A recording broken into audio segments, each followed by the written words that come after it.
comment pense votre client? Mettez-vous à sa place. Voilà, votre client a mal au pied. Il se dit, c'est décidé, j'arrête les talons. Qu'est-ce qu'il cherche? Il me faut d'autres chaussures. Voici la première démarche de l'utilisateur qui va aller sur le site eBay et qui va faire une requête, qui va taper une recherche. Donc vos clients ont un besoin, mais il y en a certains qui ne savent pas exactement ce qu'ils veulent. J'ai besoin de chaussures, très générales. D'autres savent exactement ce qu'ils veulent, c'est-à-dire, je veux des chaussures montantes marron.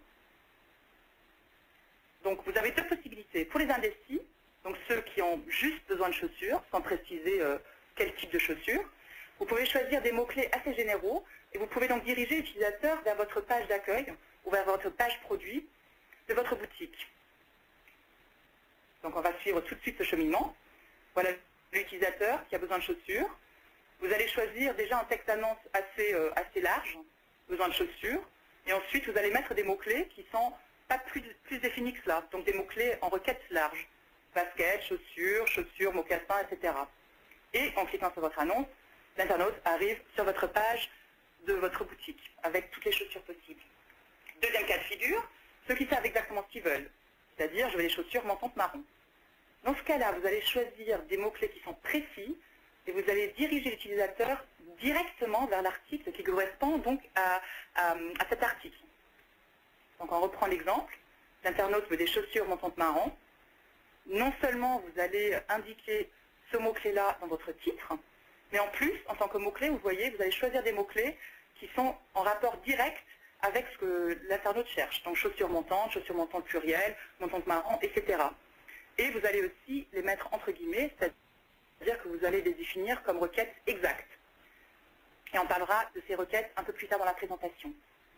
Et l'internaute, quand il clique sur votre annonce, arrive donc sur la page produit de exactement cette chaussure qu'il recherchait. Donc vous voyez déjà tout de suite que le premier cas de figure, c'est plutôt des annonces génériques. Vous avez la possibilité de générer beaucoup de trafic dans votre boutique. Le deuxième cas de figure, c'est un petit peu plus précis. Donc vous allez avoir moins de trafic, mais par contre, le trafic que vous allez avoir sur votre boutique va être un trafic ciblé. Parce que vous ciblez exactement ce que l'utilisateur recherche. Passons à la prochaine partie. Donc, qu'est-ce qu'une annonce séduisante et qu'est-ce qu'on peut faire pour obtenir un meilleur taux de clic? Tout d'abord, vous savez que vous avez la possibilité d'insérer une photo. Donc les photos sont très importantes. Essayez toujours de trouver des images de produits qui sont efficaces et qui sont en rapport avec ce que vous vendez. Évitez des logos ou évitez surtout des images en basse définition ou amateurs. Parce que c'est le premier visuel que l'utilisateur voit et parfois ça peut être vraiment décisionnel si oui ou non il a envie de cliquer sur votre annonce. Ensuite, le titre. Donc le titre, comme je disais tout à l'heure, c'est aussi la première impression donnée et détermine en grande partie le clic. Donc un titre par exemple dans lequel vous allez remettre le mot-clé est un bon titre parce que c'est une bonne accroche. Évitez donc les titres qui ne parlent pas directement du produit ou des titres vagues. Ensuite, vous avez la description de votre annonce. Il faut une description de qualité, bien évidemment. Donc en fait, plus vous allez être précis et spécifique par rapport au produit, le prix par exemple, ou alors si vous avez des offres spéciales, ou alors des livraisons gratuites ou sous 24 heures, etc., essayez d'en parler. Il n'y a pas beaucoup de place, donc vous êtes limité, comme vous le savez, à 25 caractères pour le titre, 35 par ligne descriptive, mais essayez quand même de trouver des accroches. À ne pas faire, évitez d'utiliser en fait des expressions impersonnelles comme cliquez ici ou achetez maintenant. Ça, tout le monde le fait et ce n'est pas vraiment accrocheur pour un utilisateur. Encore une fois, essayez de vous mettre à la place de l'utilisateur. Si vous étiez utilisateur, qu'est-ce qui vous ferait cliquer sur une annonce? Et la dernière chose, c'est donc l'URL. Pareil pour l'URL, si vous choisissez l'URL, choisissez une URL de confiance. C'est-à-dire l'URL qui est affichée, c'est aussi le premier contact avec votre boutique. Donc, et qui met en confiance l'acheteur. Donc comme je disais tout à l'heure, vous pouvez mettre soit le nom de votre boutique, soit votre pseudo, ou alors l'URL de votre boutique, si celle-là ne dépasse pas les 35 caractères. Idem pour l'URL de destination, qui redirige donc vers le produit mentionné.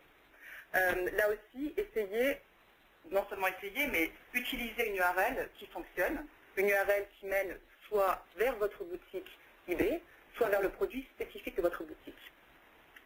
Voilà un petit peu les bonnes pratiques pour avoir une annonce séduisante. Les choses à éviter, donc on en a déjà parlé, mais il faut quand même mettre l'accent là-dessus. Évitez surtout les répétitions ou les ponctuations en surnombre. Idem pour les abus de majuscules. Donc vous avez peut-être remarqué, donc à droite vous avez l'exemple à ne pas faire. Donc la personne qui va mettre chaussures avec plein de points d'exclamation avant et après. Ça c'est une annonce qui n'est pas pertinente, une annonce qui ressemble plutôt à du spamming, et une annonce qui sera désactivée par nos équipes qui vérifient vos annonces. Pareil pour les textes, le texte ne veut rien dire, cool, cool, cool, tout en majuscule, voilà. Donc ça c'est une très mauvaise annonce, pas prendre comme exemple. Deuxième exemple, éviter les URL non représentatives, ou alors, comme déjà évoqué, extérieur à IB. Donc vous voyez l'URL dans ce cas-là, on a choisi l'URL www.boutique.externeaib.com. Donc vous n'avez pas le droit d'utiliser une URL externe. Aujourd'hui, pour utiliser AdCommerce, vous devez avoir une boutique sur eBay, une boutique existante bien évidemment, et dès lors que vous avez une boutique, vous pouvez utiliser ce service. Ensuite, l'utilisation d'expressions sans signification ou qui sont contestables. Voilà, ici, le texte d'annonce ne donne pas beaucoup d'informations. Chaussures, cliquez ici, c'est mieux qu'à côté. C'est pas très parlant. Moi, personnellement, je ne cliquerai pas forcément sur cette annonce. Et la dernière chose, c'est les images. Évitez surtout des images trompeuses ou alors des images qui ne sont pas pertinentes. Là, vous voyez à côté, jouer pour tout âge, voilà, on a un pistolet, c'est pas forcément quelque chose qu'on a envie de voir sur les annonces AdCommerce. Donc, comme évoqué tout à l'heure, pour assurer la meilleure expérience utilisateur possible, AdCommerce peut potentiellement suspendre vos publicités. Dans quel cas, vous recevez normalement un email qui vous indique que vous devez changer votre annonce pour que cette annonce soit visible à nouveau. Voilà un petit peu pour les annonces textuelles et les choses à éviter. Voilà, parlons un petit peu maintenant de l'efficacité de vos campagnes et aussi du budget quotidien et des enchères efficaces. Donc le CPC, le coût par clic. Donc le budget quotidien doit être adapté à chaque campagne. Vous pouvez avoir encore une fois une campagne qui est un peu plus importante qu'une autre, vous allez lui attribuer un budget quotidien un peu plus élevé. Vous pouvez à tout moment ajuster votre budget pour maximiser le nombre d'impressions. Donc vous savez, tout est modifiable dans le compte AdCommerce. Vous avez vraiment la main sur votre compte AdCommerce et les modifications sont prises en compte directement.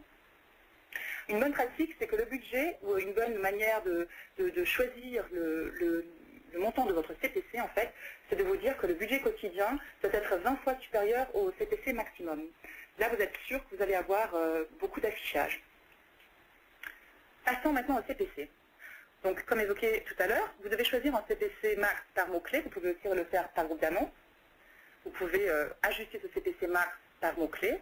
Encore une fois, vous allez mettre un CPC peut-être un peu plus élevé aux mots-clés qui sont plus importants pour vous. Ou alors, vous allez mettre un CPC un peu plus élevé aux mots-clés où il y a beaucoup de concurrence. Donc, comme ça me mène à la deuxième petite flèche. Donc, le CPC est dépendant du produit et bien évidemment de votre concurrence. Donc, si vous avez un produit de niche, vous pouvez avoir un CPC qui est très bas. Or, si vous avez un mot-clé qui est très prisé, là, le CPC risque d'être un peu plus élevé. Et donc, le CPC détermine en fait la position de votre annonce, comme on a vu un peu plus haut dans cette présentation. Voilà un petit peu pour les campagnes efficaces. Passons à notre partie de l'optimisation. Donc, on va parler un petit peu comment vous pouvez optimiser vos résultats sur AdCommerce. On vous donne quelques trucs et astuces, non seulement pour vos mots-clés, mais aussi pour vos campagnes. J'espère que vous êtes encore avec moi. Voilà. Alors, est-ce que vous avez pensé à l'insertion dynamique des mots-clés? Je ne sais pas si tout le monde en a déjà entendu parler, mais en tout cas, l'insertion dynamique de mots-clés ressemble à cela. Donc, je vous ai mis un exemple. À gauche, vous avez une publicité que vous avez créée, et pour insérer le mot-clé à la place du titre, donc là, le titre, vous voyez, il est écrit entre parenthèses. Donc, on met le mot keyword, 2 points, et par défaut, on va choisir un autre titre. Maintenant, je vais vous montrer comment ça marche. Admettons que vos mots-clés soient chaussures montantes, chaussures ville, chaussures sport, chaussures marron. Donc, en fait, à chaque requête, le mot-clé recherché est automatiquement inséré. Donc là, à la place du titre. Et je vais vous montrer à quoi ça ressemble. Voilà. Voilà ce que l'internaute voit.